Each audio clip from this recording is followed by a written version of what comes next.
You both, well, that's about the contracts, right? Every time this comes back to that on this show, they're like, did you see how much money these guys have been making lately? But I did want to ask you how your game you think would translate today. You don't see guys doing your shots, so could you come in and do your shot in this game? Do you think with the rules of today, with the way the game is today, how do you think if we just smacked you in the middle of it, your game would translate today? Oh, I could get my shot off and score. It would also depend on what the coach thought about how they wanted to score. But when you can score inside like that and you're a good passer and you understand the game like that, you get double team. The guys on the perimeter are open and they have more space. They can get in a little bit closer. It really makes the game easier for everybody when you have that type of versatility. One, to piggyback off of him, absolutely he can, play in today's game. Well, he can play anywhere, but how, it right? slows the pace down. Yes. You control the pace. When you're playing these teams that likes to get up and down, you got a big guy that you could go to at any given time of the game and control the pace and throw the ball inside. I mean, that's any era, right?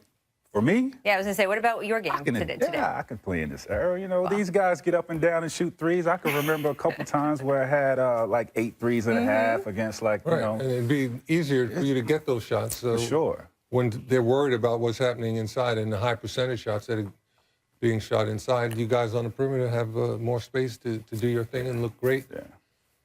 I can adapt. Well, I have no doubts about either one of you, but I do think it would be interesting when you say, let's take this part to that part.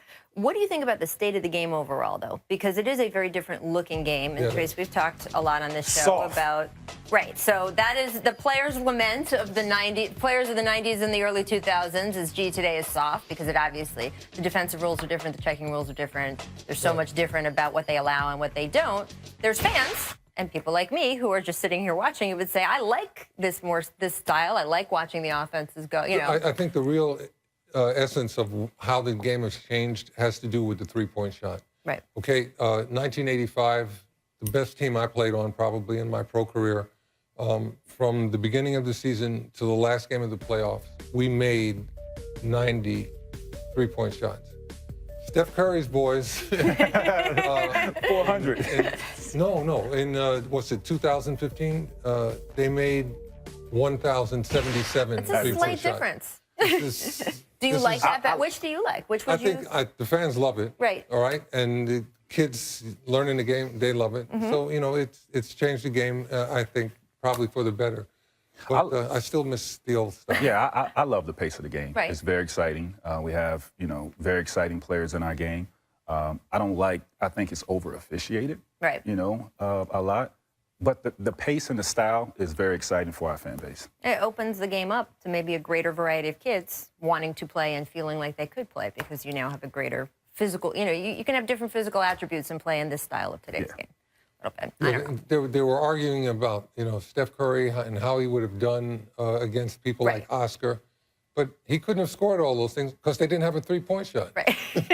Right. That's the math problem right there. Yeah, you have hit on the math problem we talk about all the time. A little bit different. Yes, absolutely. Well, coming up, we're going to ask Kareem what he thinks of this year's Warriors. But first, we do want to look back on this date in 2007, our distant replay. Here's Iverson. Alley-oop to Smith. Oh, with the right hand. Wasn't a perfect pass, but a great finish. That kid's an athlete. J.R. Smith can shoot the three and is athletic. Question for his career is, can he develop other parts of his game? We're so thrilled that Kareem is with us, and not just because of his basketball greatness, but also his contributions to the greater American conversation. And that is where we're going to start today. I know a lot of you are watching right now because a basketball show is a nice way to escape from politics. And trust me, we are going to talk a lot of basketball. I mean, Kareem is here. But first, we're going to talk a little bit about this seismic thing that just happened in our country. Because sports and athletes do not operate in some separate space from the rest of us. They're not little Lego figures you just put in a drawer when you're not playing with them. They are affected by and react to the same world the rest of us do. And make no mistake, they are influencers of American culture way beyond the courts or the fields that they play on. Now, Kareem has experienced that firsthand. In fact, he's experienced so much firsthand which is really in concert with what I keep coming back to here. Whether you supported Donald Trump or Hillary Clinton, this election was so all-encompassing, and last night was such a tidal wave that it's easy to drown in the right now of it all. But the truth is that history is long. Perspective is important. Sometimes things seem amazing, and then they fade. And sometimes things seem impossible, and then they get better. Just ask Cubs fans. Or we can just ask Kareem. Remember, he was part of those great John Wooden UCLA teams during the late 1960s, one of the most turbulent times in our country's history. In 1968, he was part of the effort to boycott the U.S. Olympic team over the treatment of Black Americans. And while the boycott didn't materialize, he didn't end up going to Mexico City. In the early 70s, he dazzled us in Milwaukee, changing his name to match his Muslim beliefs as he played right smack in the middle of the heartland. And while the country went through the upheaval of the Nixon resignation. And then in the late 70s and 80s, as a Laker, he was part of some of the greatest teams in NBA history, as once again, the country around him completely reshaped itself over and over again. Which is why, Kareem, I want to start with you. Given everything you have done, everything you have seen, can you give us perspective on everything over these past 24 hours? Well, we just have to realize that, there are ups and downs in all of this. And there are times when you feel really good about what's happening, and then there are times when you don't feel too good about what's happening. And we're going through those kind of times right now. What's it been like for you in the conversations you've had with people? There's a lot of disappointment Yeah. in the decision. But what can we do? I think as people, we have to unite, stay together, and try to make the best of this situation. Yeah. And sports is always a part of that, because there are people who are elated today, too. We have to remember that. Half our country feels that way. And we talk sometimes in cliches about how sports unites people. And sports uniting people, it doesn't fix everything, right? I mean, some things are more serious than that. But you also have to say that when the Cubs fans are out celebrating 5 million strong on the shores of Lake Michigan, and when the people in Cleveland were celebrating in that parade after the Cavaliers won, there were Republicans and Democrats mixed in those celebrations, and they were able to come together. Exactly. And, look here in Los Angeles, how unified we were when the Raiders won the Super Bowl, when the Lakers had won, when the Dodgers won in 81. And then look what happened, the Rodney King riots. Right. I mean, we have the potential for both. And, how do we move forward trying to keep it in a positive mode? That's really what we have to work out. What is the connection between athlete and a presidential candidate, like LeBron going up there and endorsing Hillary? Is there a relationship prior to him going up there, or his people reaches out and just, how is that? How is that connection? Well, I'm only imagining this now because I don't know how they made their relationship or how it started. Right. But, for example, in my case, I went to the White House for a day of jazz back in the 90s when Bill was president. And I got to meet the Clintons and developed a friendship. And it went from there. But it all depends. And sometimes they might just hear about what your politics are all about and say, hey, we got to get that guy, And everybody wants to know what LeBron thinks. And certainly, I'm sure he did a good job as a surrogate. And that speaks to how athletes are these influencers in our society, maybe now as much or more than ever. And we saw a bunch of social media posts from a lot of those athletes over the past 12, 24 hours. LeBron James specifically talked about having hope for the future and sort of continuing on with his message. You had J.R. Smith here, we see, saying, gee, what am I going to tell my little girl? He was wondering. You have CP3 saying, I got to wake up and go harder. You have Jabari Parker feeling very concerned about racism in America. And then Kevin Love, you finish up with saying, hey, I wish Coach Wooden were still alive, which I'm sure is a sentiment that you share as well. Talk about leadership. We got some good leadership there.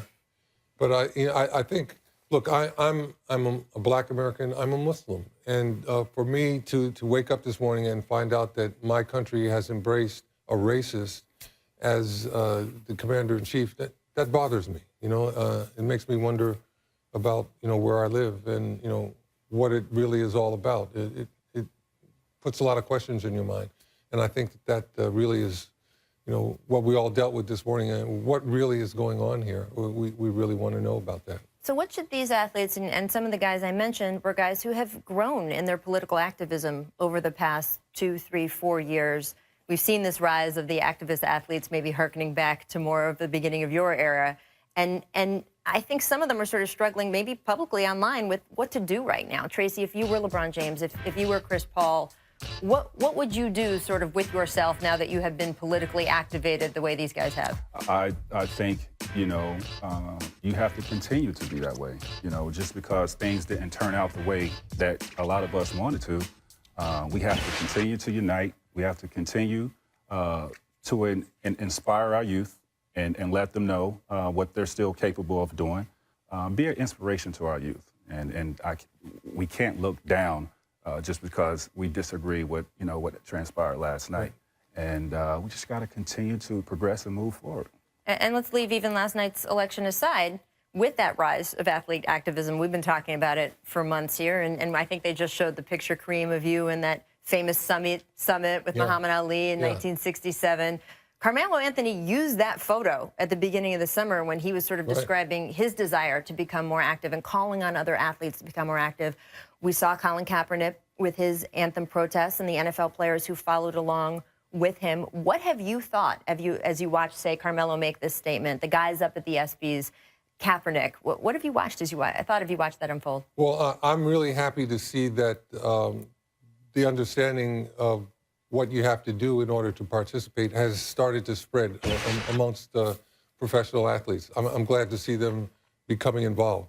Michael Jordan has woken up from his long sleep. He's given some money to the NAACP Legal Defense Fund and, is getting involved. And we all have to be involved in this because we all live here. This is our country.